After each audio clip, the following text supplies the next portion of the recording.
आज के विशिष्ट अतिथि द्वय आदरणीय डॉक्टर सोमनाथ जी, आदरणीय डॉक्टर कैलाश सत्यार्थी जी, आदरणीय सच्चिदानंद जी, आदरणीय भारत सिंह जी, उपस्थित सभी विद्वज्जन, सज्जन, माता भगिनी एवं देश के कोने कोने से यहाँ पर उपस्थित शोधार्थी, अपने विशिष्ट अतिथियों ने हमारे सामने एक दृष्टि रखी। दोनों के भाषणों में एक परस्पर पूरकता है। किसी भी सिक्के के दो पहलू होते हैं। एक पहलू डॉक्टर सोमनाथ जी ने आपके सामने रखा, दूसरा पहलू डॉक्टर सत्यार्थी जी ने आपके सामने रखा। दृष्टि की यह समग्रता, ये भारत की विशेषता है। विकसित भारत, तो पहला प्रश्न तो यह आता, विकसित भारत क्यों चाहिए?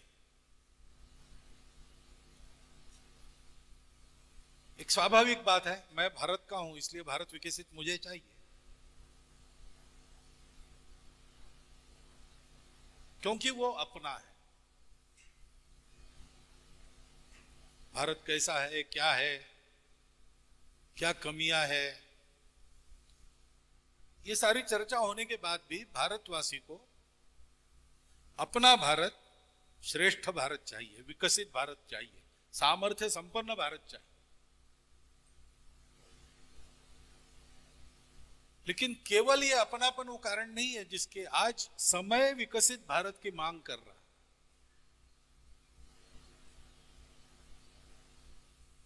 क्योंकि विकास के अनेक प्रयोग पिछले 2000 वर्षों में हुए, चल पड़े, बढ़े, सारी दुनिया पर हावी हो गए और फिर अपयशी हो गए, उनकी अपूर्णताएं लोगों के ध्यान में आई।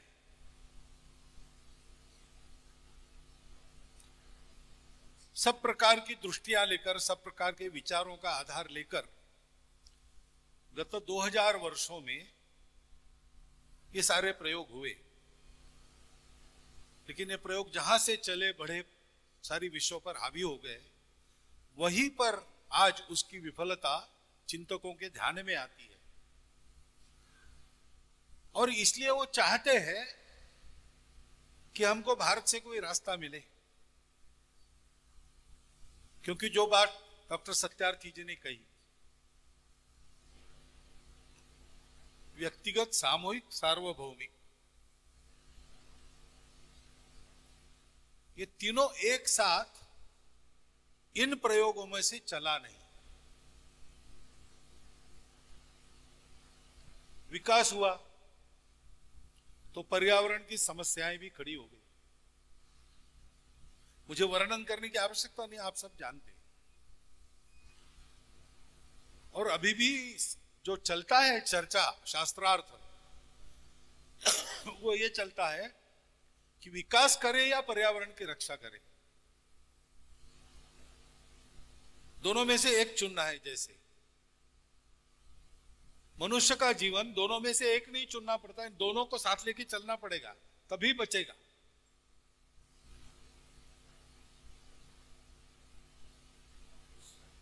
तकनीकी प्रगति के जो आज प्रतिमान माने जाते हैं,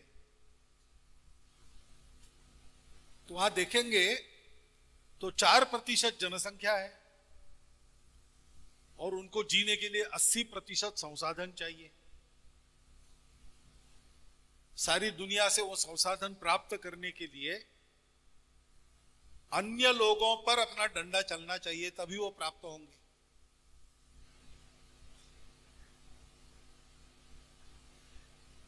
ऐसे विकास में लोगों को लगना पड़ता है, जी जान से लगना पड़ता है, परंतु उसके सुफल सबको प्राप्त नहीं होते तो उत्साह ठंडा हो जाता है। उस उत्साह को फिर से जगाने को उपाय क्या है? फिर से अपने लोगों पर भी अपना डंडा चलना चाहिए। ये स्थितियां दिख रही है।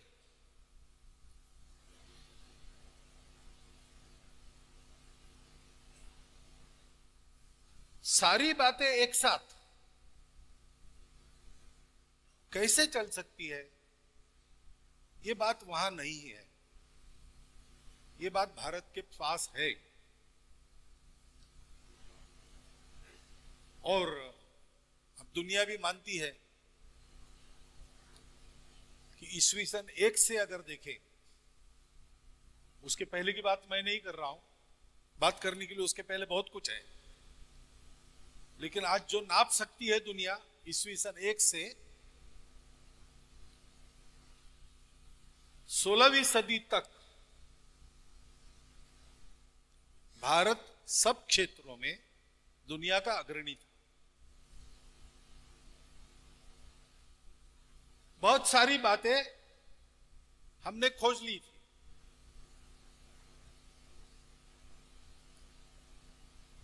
हम रुक गए, इसलिए हमारा पतन हो गया।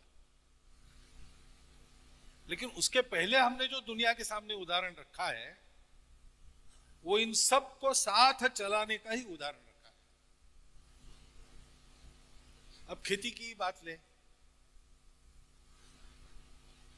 भारतवर्ष में 10,000 वर्षों से खेती हो रही है, लेकिन जमीन के ऊसर होने की, अन्न हवा पानी विषय युक्त होने की समस्या कभी नहीं आई।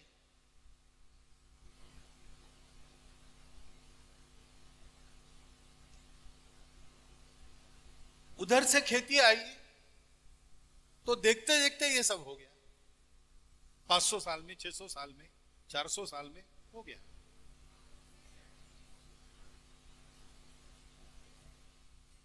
तो कहीं दृष्टि में एक अधूरापन उधर था, जिसके चलते ये सारी बातें गड़बड़ हो गई, और इसलिए विकास भी एकांगी हुआ। अपने यहां पर विकास समग्रता से देखा जाता है। व्यक्तिगत विकास है तो शरीर का विकास होना चाहिए, मन बुद्धि का विकास होना चाहिए, और आत्मभान भी जागना चाहिए। विकास यानी केवल अर्थ काम की प्रचुरता नहीं, उसका विरोध नहीं। हम दरिद्र के उपासक नहीं है। अभी दीपावली हुई, लक्ष्मी पूजा हमने की सबने, तो श्री सूक्त सुना होगा।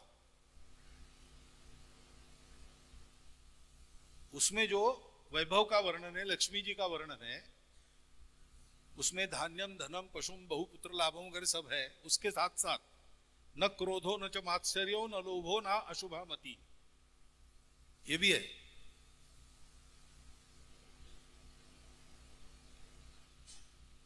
मन की और भौतिक दोनों प्रकार की समृद्धि का वर्णन। तो दोनों तरफ का विकास एक साथ चलना चाहिए।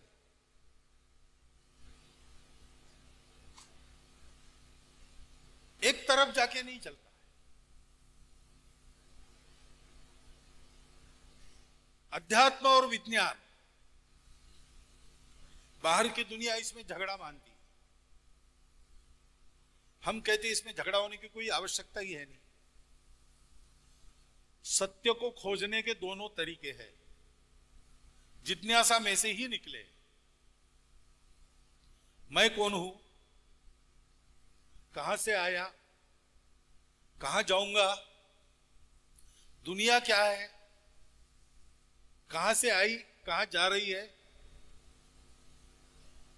और मैं और दुनिया, इनका संबंध क्या है। मनुष्य को विचार शक्ति जिस समय प्राप्त हुई, तब से वो इसको सोचता है। तो सोचते समय पहली बात तो यही है कि जिस बात से जानना, उसका उपयोग करता है। जिससे जानना हमारे पास बिल्कुल निकट, हमारे पूर्ण स्वामित्व में अपने ज्ञानेंद्रिय है, उससे हम जानते हैं। नाक से सूंघते हैं, स्पर्श से अनुभव करते हैं, आंखों से देखते हैं, कानों से सुनते हैं, वाणी से बोलते हैं, जिह्वा से ग्रहण करते रस। तो पहला उपयोग उसी का हुआ और ये सब अपने इंद्रिय बाहर देख रहे हैं। तो बाहर की दुनिया में अन्वेषण चला और बहुत व्यापक अन्वेषण हुआ होगा। जो कहानियां हम सुनते हैं सबकी वो इसी प्रकार की है।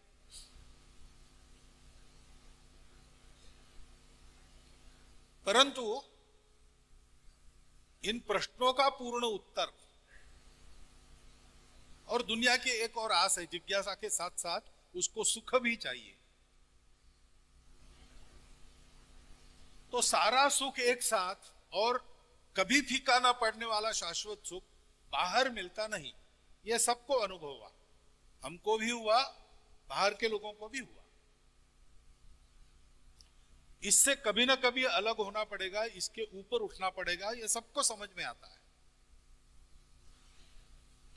इसलिए इन सबके मुक्त होने की कल्पना, मोक्ष धर्म की कल्पना सारी दुनिया में अपना अपना मोक्ष धर्म है। हम तो कहते कि एक एक आदमी का अलग ही होता है।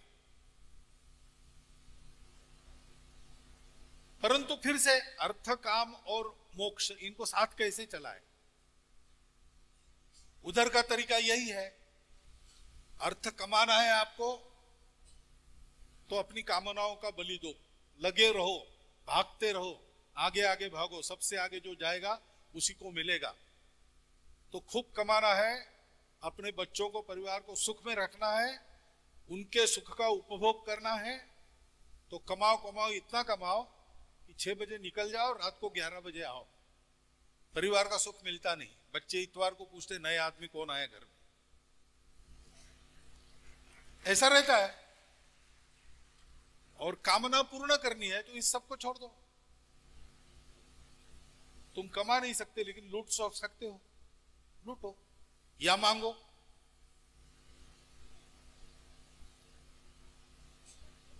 और मोक्ष है तो ये दोनों छोड़ दो। हमारे यहां ऐसा नहीं है। हमारे यहां उपनिषदों ने बताया ईशावास्य में, अविद्यया मृत्युम तीर्थवा विद्यया मृतम अश्नुते। 100 साल तक कर्म करने की इच्छा लेकर निरामय जीवन जीना है। कर्म करके चारों पुरुषार्थों को सिद्ध करना है। 3 पुरुषार्थ सबको पता है, इन सबको साथ चलाने वाला धर्म नहीं पता।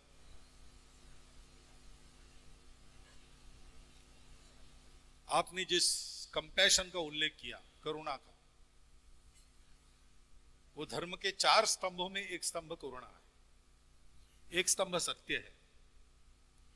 क्योंकि ये ऐसा हमने सोचा, इसका कारण है कि बाहर सुख नहीं मिलता। ये ध्यान में आने के बाद हम रुके नहीं, दुनिया रुक गई,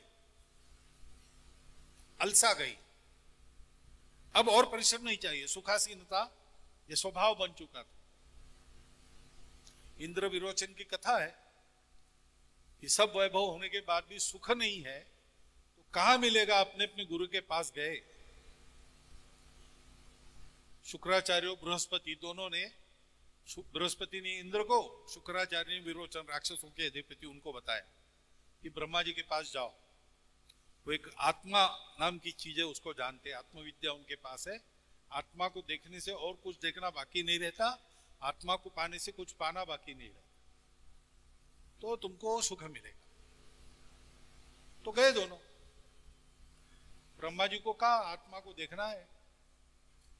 ब्रह्मा जी ने कहा तुम देखते कैसे हो? आंखों से। तो देखो फिर आंखों से, आंखों से देखते हो लेकिन तुम मर जाते हो। आंख तो वैसी ही रहती है। 2 घंटे के अंदर आप अपनी आंख दूसरे को दे सकते हो। आंख में गड़बड़ नहीं है। वो आंखों में जो देखने वाला बैठा है वो चला जाता है। तो आंखों में देखो, बैठकर देखने वाला कौन है? तो दोनों एक दूसरे के सामने खड़े हो गए और आंखों में आंखें डालकर देखा। तो आंखों में क्या दिखेगा? मैं देखूंगा दूसरे के आंख में तो मेरा प्रतिबिंब दिखेगा। वही दिखा। ब्रह्मा जी को उन्होंने पूछा कि ये तो हम दर्पण में रोज देखते हैं, पानी में भी देखते हैं, तो क्या यही आत्मा है? ब्रह्मा जी ने कुछ बोला नहीं। शिक्षा पद्धति कैसी है, हम बताते नहीं है ये ऐसा ऐसा है, पूरा कंठस्थ कर लो, ये परीक्षा में आएगा, इसको और कंठस्थ करो, ये बताते नहीं। हम कहते तुम खोजो, जिज्ञासा तुम्हारी है। ब्रह्मा जी कुछ बोले नहीं, इन दोनों ने मान लिया, वापस चले कि मिल गया आत्मा। लेकिन वो अमर अक्षय आत्मा, अक्षय सुख देने वाला आत्मा, इंद्र ने देखा कि नाव के चप्पू चलाने से वो नष्ट हो जाता है पानी में। तो विरोचन को कहा इंद्र जी कि ये गड़बड़ है कुछ, ब्रह्मा जी ने कुछ पहली बुझाई है हमसे, तो चलो वापस। विरोचन ने कहा मैं नहीं आता। बता दिया उन्होंने एक बार, अब क्या वापस जाना, हम ही है, ये हार्ड मास का शरीर दिखता है वही आत्मा है। वो चला गया, उसको वापस आके फिर से ब्रह्मा जी के पास बैठना, वो डालेंगे पहेलियां, उसको बुझाना, ये कष्ट सहन नहीं हुआ। अब तपस नहीं करोगे आप, तपश्चर्या नहीं करोगे तो आपको सत्य मिलने वाला है नहीं। इसलिए धर्म के 4 पैरों में कहने में क्रम आखिरी है, लेकिन आता पहले तपस। वो तपश्चर्या चलनी चाहिए, और तपश्चर्या चलने से चित्त शुद्धि होती है, मन पवित्र होता है। हम कष्ट करते तो दूसरे के कष्टों का भी संवेदन मन में होता है, हम समझ सकते हैं। कभी कोई लोग कहते हैं, विशेषकर चुनावी सभाओं में बहुत कहते हैं कि मैंने गरीबों को झेला है, मैं आपके कष्ट जानता हूं। जानते कि नहीं मालूम, लेकिन ये होता है। अगर मैंने कष्ट झेला है तो मैं दूसरों के कष्टों को समझता हूं। और इसलिए कोई कष्ट कर रहा है तो उसकी रोटी लूट ले हम, ये बुद्धि नहीं होती। धीरे धीरे चित्त शुद्धि होती है। तपस करने से इधर उधर की इच्छाएं भी कम होती।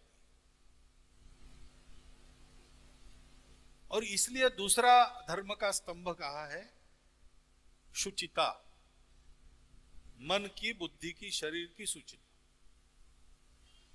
जब ये होता है तो फिर करुणा निपजती है। अयम निजः परोवेति का भाव चला जाता है। ये सब विकार है जो अशुद्ध चित्त में रहते, काम, क्रोध, लोभ, मोह, दंभ, मत्सर, मद। इससे मुक्त होता है आदमी तो करुणा वास्तविक अर्थ में उसके हृदय में प्रवाहित होती है। और ये 3 पैर है तो चौथा स्तंभ है सत्य। वो सत्य हमको प्राप्त क्यों हुआ? क्योंकि हमारे पूर्वज रुके नहीं, बाहर नहीं मिला तो उन्होंने अंदर खोजा। और जब वो अंदर वाला मिल गया तब उनको ध्यान में आया कि व्यक्तिगत स्तर पर, समष्टि के स्तर पर, सृष्टि के स्तर पर और विश्व के स्तर पर, निर्मिति के स्तर पर भी ये सबको जोड़कर साथ विकसित करने वाला है। और इसलिए जब विकास की हम बात करते हैं, हमारी एक दृष्टि है, अनुभव से विकसित हुई। हर एक देश की अपनी अपनी स्थिति है, परिस्थिति है। अब हमारे यहां 140 करोड़ आज है, 160-65 करोड़ होंगे। टेक्नोलॉजी आएगी, आनी चाहिए, साधन है वो, परंतु टेक्नोलॉजी आएगी, हर हाथ को काम भी रहना चाहिए। टेक्नोलॉजी आएगी लेकिन निर्ममता नहीं आनी चाहिए। वही सत्यार्थी जी ने हमको इशारा दिया। तो हमको अपना विकास पथ अपने आधार पर बनाना पड़ेगा। उसमें ये हम नहीं करेंगे ऐसा नहीं है, ये सब हमको करना है, लेकिन इस तरीके से करना है कि दुनिया हमसे सीखे कि ये सारी बातें साथ कैसे चल सकती।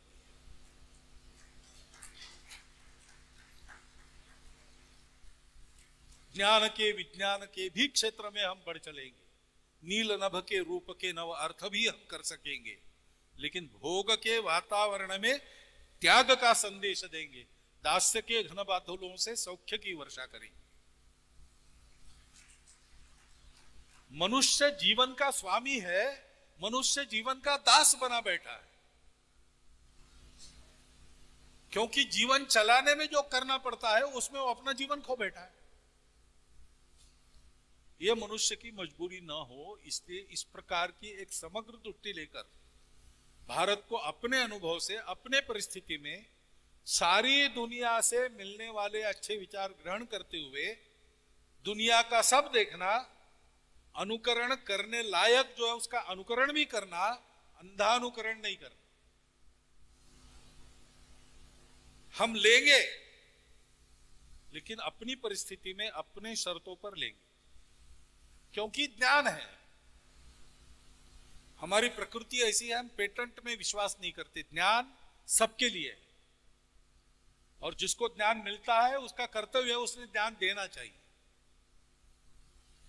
और इसलिए ज्ञान जहां से मिलता है वहां हम लेंगे, सारी दुनिया को ज्ञान बांटेंगे, परंतु उस ज्ञान का उपयोग विवेक से करेंगे। और विवेक यही होता है। 4 विद्यार्थी गुरुकुल से प्रशिक्षित होकर निकले, जैसी जिसकी योग्यता थी वैसा प्रशिक्षण मिला। वो जाते जाते उन्होंने एक कंकाल देखा, तो एक पहचानने वाला था, एनालिस्ट था, उसने देखकर कहा ये शेर है, सिंह है।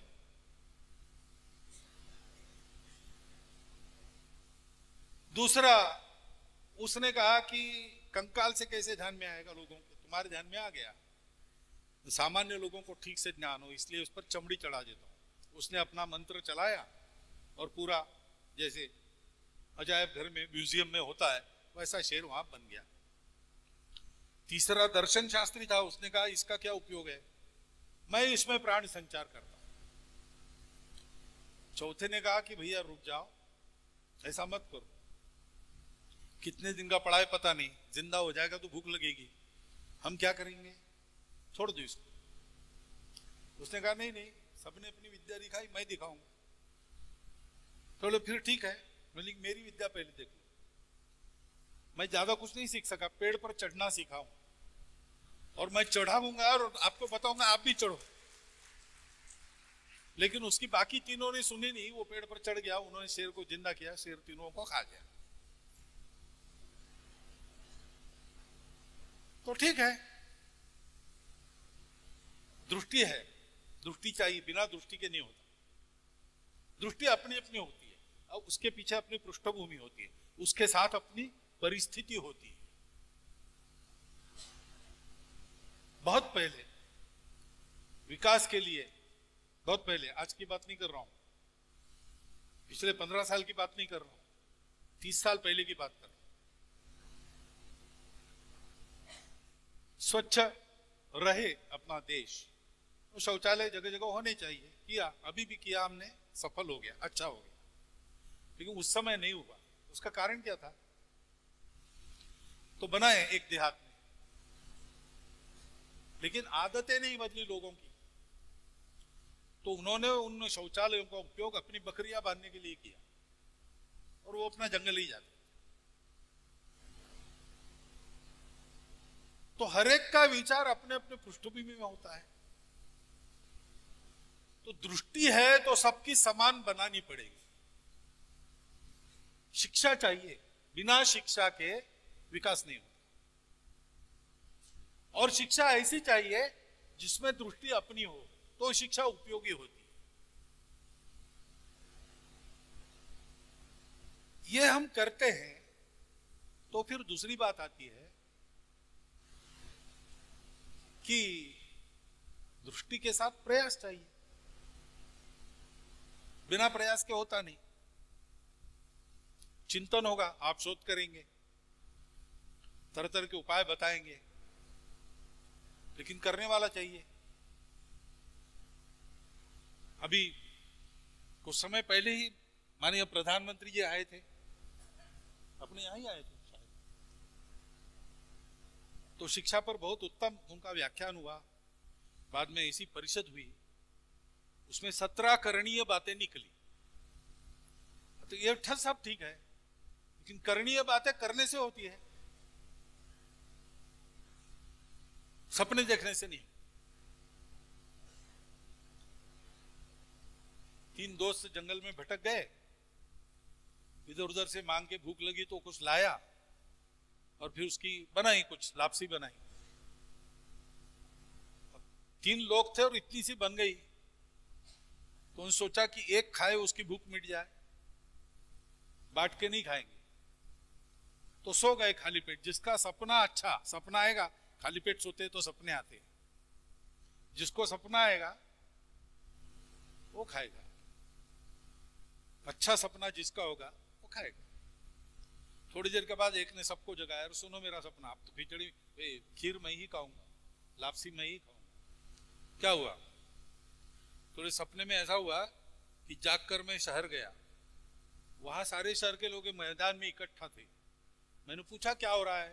तुमने कहा नए हो, तुमको पता नहीं, हमारे शहर की राजकन्या है, उसके विवाह का वर स्वयंवर है, लेकिन ऐसा है कि राजहाथी के सूंड में माला दी है, जिसको माला पहनाएगा वो पति बनेगा उसका, इकलौती है, राजा का दामाद आगे राजा भी बनेगा। मैं तमाशा देखने में खड़ा हो गया, तो हाथी सबको सुनते सुनते मेरे पास आया, माला मुझे पहना दी। तो फिर कंधे पर बिठा के लोग जुलूस से मुझे ले गए राजवाड़े में, धूमधाम के साथ बैंड बाजे की आवाज में मेरा विवाह संपन्न हुआ। बताइए और क्या चाहिए जीवन में? राजा की संपत्ति है, प्रभुता है, ऐश्वर्य है, सुंदर पत्नी है, और क्या चाहिए? दूसरे ने कहा अरे इससे तो मेरा सपना अच्छा है, तुमने बीच में क्यों तोड़ दिया? क्या हुआ? तो मैं सपने में जागा तो सामने स्वयं भगवान खड़े थे। बोले वत्स तुम्हारा पुण्य पुग गया है, वर मांगो। मैं मांगने ही वाला था, तुमने मुझे जगा दी। तीसरे को देखने लगे, उसने कहा मेरा सपना इतना अच्छा नहीं है, आप तय करो कौन खाएगा, मेरा तो हक नहीं बनता। क्यों, क्या हुआ? तो मैं जागा सपने में, सामने भूत खड़ा था और गुस्से में था। मैं उसके पैर पड़ा, गिर गया। उसने कहा तुम मत डरो, तुम्हारे लिए कुछ नहीं, ये तुम्हारे 2 दोस्त है ना, मैं इस पेड़ पे रहता हूं, उसके तरफ पैर करके सोए, इनको मैं खाने वाला हूं। मैंने कहा भैया हमारे दोस्त है, उनको क्या पता आप यहाँ रहते हो पेड़ पर, छोड़ दो, क्षमा करो। क्षमा कैसे? अपराध हुआ तो सजा होगी। तो उन्होंने कहा ठीक है, तो मुझे सजा करो, मुझे खा जाओ। अच्छा तुम इनकी सजा लेने के लिए तैयार हो? ठीक है, लेकिन तुम्हारा अपराध नहीं है डायरेक्ट, तो तुमको जरा सेंटेंस थोड़ा कम करके मिले। तो उसने देखा उसमें क्या है बर्तन में, मैंने कहा लापसी है, तो लापसी खाओ, यही तुम्हारी सजा है। मैंने बहुत समझाया, माने ही नहीं। तुम लापसी खाते हो कि मैं इन दोनों को खाऊं? मुझे खानी पड़ी। दौड़ कर देखते तो बर्तन खाली। अरे भाई जगह है क्यों नहीं, तीनों मिलके भूत को भगाते हैं। तो मैं कितने आवाज दिए, तुम्हारे जो बैंड बाजे में तुमको सुनाई नहीं दिया होगा, तो तुम्हारे सामने भगवान थे। तात्पर्य है बात करने की है, वो करने के लिए प्रत्यक्ष प्रयोग आवश्यक, चिंतन तो होगा। आप शोध निबंध लिखेंगे, अच्छे होंगे, क्योंकि अच्छा सोचते हैं। युवकों की सोच नहीं होती है, आउट ऑफ द बॉक्स सोचने की उनकी क्षमता होती है। उनको किसी प्रकार का बंधन नहीं रहता, सोचने का भी नहीं रहता, करने का भी नहीं रहता। तो युवकों ने ये करना, शोध निबंध लिखना, परंतु उनको वातावरण मिलना चाहिए। अच्छे अच्छे इनोवेटिव तरुण, इनको इनोवेशन की कदर नहीं होती, उनके शोध को कोई देखता नहीं, वो लाल फीते शाही में कहीं इधर उधर गायब हो जाता है, कोई चुरा ले, कई बातें होती है, आपको भी मिलते होंगे, अनुभव बताते होंगे। ये नहीं होना चाहिए। सरकार अपने तरफ से सारे प्रयास करेगी, कर रही है, परंतु ये हम लोगों को देखना चाहिए। यहाँ कुलाधिपति लोग हैं सारे, विद्यापीठों में नए संशोधन की कदर होना, आउट ऑफ द बॉक्स सोचने की उपेक्षा नहीं होनी चाहिए। वहां एक सिलेबस की मानसिकता कैसी है पता नहीं, लेकिन वो जो पाठ्यक्रम की चौखट में है वही है, बाकी कुछ नहीं। तो नई नई बातें आती है। ऐसे शिक्षक भी रहते हैं, ऐसे डीन भी रहते हैं जो इसको प्रोत्साहन देते हैं। हमारे अपने गाइड थे, वो ऐसे ही थे। एक तरह से गुरुकुल पद्धति की शिक्षा हमारी चलती थी। मैं संघ का कार्यकर्ता हूं, तो बीच बीच में मुझे जाना पड़ता था। मैं बताता हूं मुझे जाना है, वो जानते थे कि मैंने ना कहा तो भी ये जाने वाला है, तो कहते ठीक है तुम जाओ, लेकिन बाद में 3 दिन रात को 9 बजे से 1 बजे तक क्लास चलेगी। और उन्होंने हमको केवल विषय नहीं पढ़ाया, उस विषय को पार लगाने के लिए जो जो करना पड़ता है, लाइट का फ्यूज दुरुस्त करने से, स्लाइड्स वगैरह धोने से, बहेलिए पंछियों को कैसे फांसते, यहां तक की बातें उन्होंने जो पाठ्यक्रम में नहीं थी, लेकिन हमारे पाठ्यक्रम को समझने के लिए यह सारा आवश्यक था, जो बाद में हम फुर्सत से सीखते ध्यान में आने पर। लेकिन वो हमको उन्होंने सिखाया, हमको उन्होंने विषय का पूर्ण ज्ञान दिया। इस मनस्थिति में हमारे सारे विद्यापीठ आ जाए, इसकी आवश्यकता है। हम इसके लिए एक मुक्तांगन दे दे और इसको प्रोत्साहन दे। साधन संसाधनों के प्रश्न बाद में आते हैं, इरादों से बात होती है। जो सारा विज्ञान का शोध हुआ है आज तक, उसको अगर आप पढ़ेंगे पहले से, तो कोई बड़े उपकरण थे, बड़ी लेबोरेटरीज थी इसलिए हुआ, ऐसा नहीं है। करने वालों का उत्साह और इसलिए हुआ। माइक्रोब हंटर्स नाम का पुस्तक है, वैज्ञानिकों ने बैक्टीरियोलॉजी के क्षेत्र में एक एक बात खोजी, वो कैसे खोजी, उसमें कई प्रकार के ऐसे वर्णन है। एक घेरे के बाहर, दायरे के बाहर कैसे सोचना, कोई भी बात आती है तो उसको तुरंत रिजेक्ट करना, ऐसा नहीं है, परीक्षा के बाद उसका निर्णय करना। जो नवाचार होते हैं उसको उत्तेजन देना, ऐसी कई बातें हैं करने लायक विद्यापीठों में। वहां नियमों की चौखट है, व्यवस्था है, ठीक है, लेकिन व्यवस्था बंधन नहीं होना चाहिए। व्यवस्था ये ज्ञान को आगे बढ़ाने वाला साधन होना चाहिए। अनुशासन प्रवेश बंद करने की चीज नहीं है, अनुशासन सबको समाहित करने के लिए होता है। यह वातावरण अपने विद्यापीठों में लाने का काम हमारे आचार्यों का है, उनको करना पड़ेगा। और शोधार्थियों को अपना शोध करना है, तो पर्पस बड़ी महत्व की बात है। क्यों हम कर रहे हैं, ये सब करके क्या करना है। आजकल ऐसा लगता है, अगर ऐसा होगा तो बड़ी दुख की बात है, कि सारा उद्देश्य शिक्षा का पेट भरना है, ऐसा मानने की प्रवृत्ति बढ़ी है क्या। कभी कभी हमारे नेतागण भी बात करते हैं कि शिक्षा क्षेत्र यानी 3 ट्रिलियन की इकोनॉमी है। शिक्षा ये इकोनॉमी नहीं है। शिक्षा, स्वास्थ्य, रोटी, कपड़ा, मकान, अतिथि सत्कार, ये गृहस्थों के कर्तव्य है। समाज इस पे चलता है, कोई भी समाज। शब्द अपने यहाँ के हैं, लेकिन ये विश्व धर्म है। इसी के आधार पर समाज एक रहता है, समाज आगे बढ़ता है। इसी को धर्म कहते हैं ना। सत्य, करुणा, शुचिता, तपस, ये होने से ही ये बातें होती है। अयम निजः परो वेति गणना लघु चेतसाम, ये बात तब समझ में आती है। शिक्षा उसके लिए है, ये सबका सब ठीक चले। मैं मेरे लिए शिक्षित नहीं हो रहा हूं। मेरे लिए अगर केवल मुझे शिक्षित होना है तो इतना सब क्यों करना। अल्प शिक्षित लोग आगे नहीं जाते ऐसा तो है नहीं। पुरानी एक कहानी पढ़ी रीडर्स डाइजेस्ट में। एक करोड़पति थे, 100 साल पूरे की आयु के। तो पत्रकार पहुंचे उनके पास, इंटरव्यू ले रहे। उतने में उसका सेक्रेटरी आया। महाराज, वो आपने दान कबूल किया था, वो आए लेने के लिए, चेक देना है, आपकी साइन तो ले आओ। तो चेकबुक आया, उसके साथ स्याही का पैड आया कि महाशय लिखना पढ़ना नहीं जानते। उन्होंने अपना अंगूठा किया उस पर। पत्रकारों ने देखा, आश्चर्यचकित हो गए, आपको लिखना पढ़ना नहीं आता? नहीं, मुझे वो भाग्य नहीं मिला।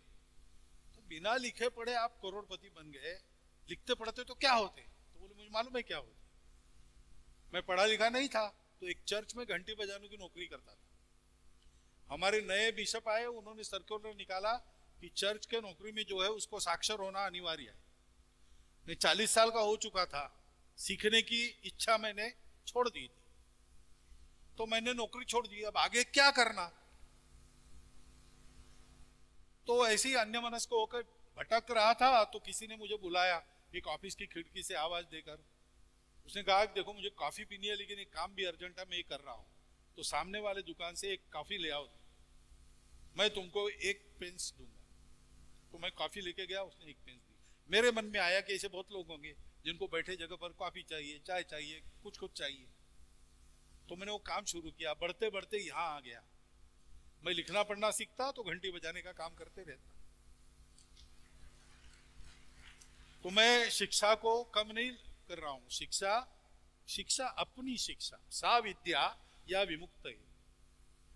ज्ञान चाहिए, जितना ज्ञान कमा सकते आप कमाइए, हम सब कमाएं। विद्यालय में, महाविद्यालय में, यूनिवर्सिटी में पढ़ाई बंद होने के बाद भी सीखते रहना चाहिए। सीखना यही जीवन है। जन्म जन्मांतर के प्रवास की अपनी जो कल्पना है वो इसीलिए है। हर जन्म में आदमी सीखता है, सीखते सीखते बुद्ध बन जाता है। ये प्रवास है, ये यात्रा है, इसलिए सीखना तो है ही। लेकिन क्यों सीखना है? एक तो अपने लिए है कि सीखते सीखते बुद्ध बनना है। शरीर मन बुद्धि के बंधनों के ऊपर जाकर सब में आत्मा का दर्शन, स्वयं में भी उसका दर्शन करना। वो जड़ है, चेतन है, इस विवाद में नहीं पड़ना। जो कुछ है वस्तु, उसको पहचानना। ये जब पहचानते हैं तो सब अपने हैं, अपने हैं, इसलिए सबके लिए हम हैं।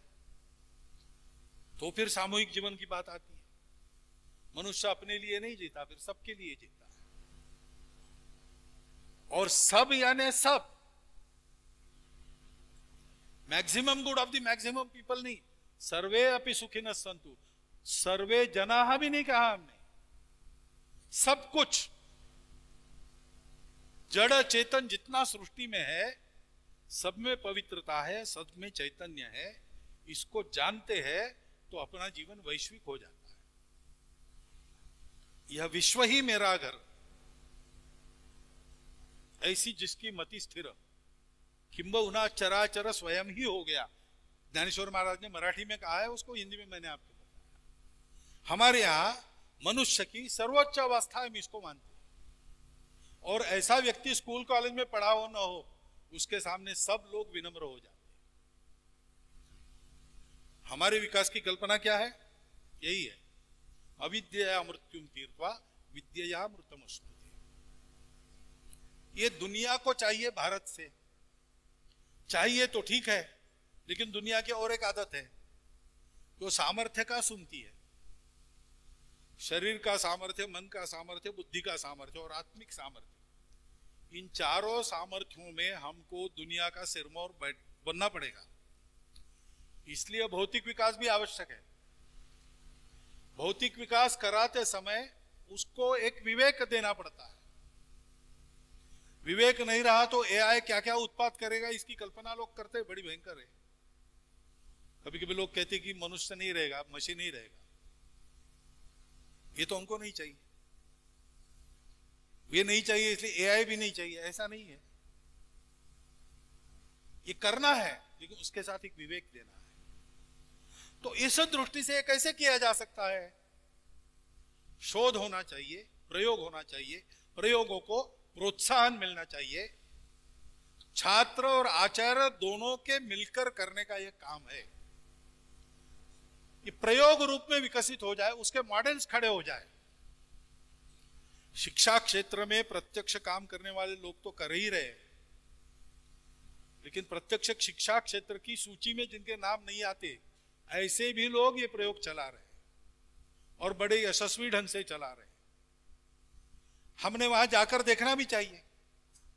शोध करने के लिए बहुत उत्तम प्रकार की जानकारी प्रत्यक्ष से देखने को मिलेगी। रविंद्र गुरु जी के कार्य है, सर्वोदय के लोगों के द्वारा कई प्रकार के काम चले, खेती के नए नए अपने आधार पर किए हुए प्रयोग, बहुत उत्तम मॉडल सारे भारत में हैं। ये सारे प्रतिमान हमको खड़े करने पड़ेंगे। छोटा प्रयोग, उससे बड़ा प्रयोग, उसको सारे देश पर कैसे लागू किया जा सकता है, विचार करना पड़ेगा, प्रयोग करके उसको सिद्ध करना पड़ेगा। ऐसे प्रयोग को और सिद्धता को प्रोत्साहन देना पड़ेगा। तो अभी आप और विचार करने वाले हो यहां पे, इसी का विचार कीजिए। आपका अभिनंदन करता हूं, क्योंकि ये अपेक्षा नहीं थी। मुझे पता होता कि 1 लाख पार के ये लोग 68,000 तक जाने वाले हैं, तो मैं इनको कहता 2 लाख करो। तो मुझे भी पता नहीं, लेकिन यह मैं जानता हूं हमारी युवाओं की एक क्षमता है, वो पुरानी पीढ़ी से अधिक है।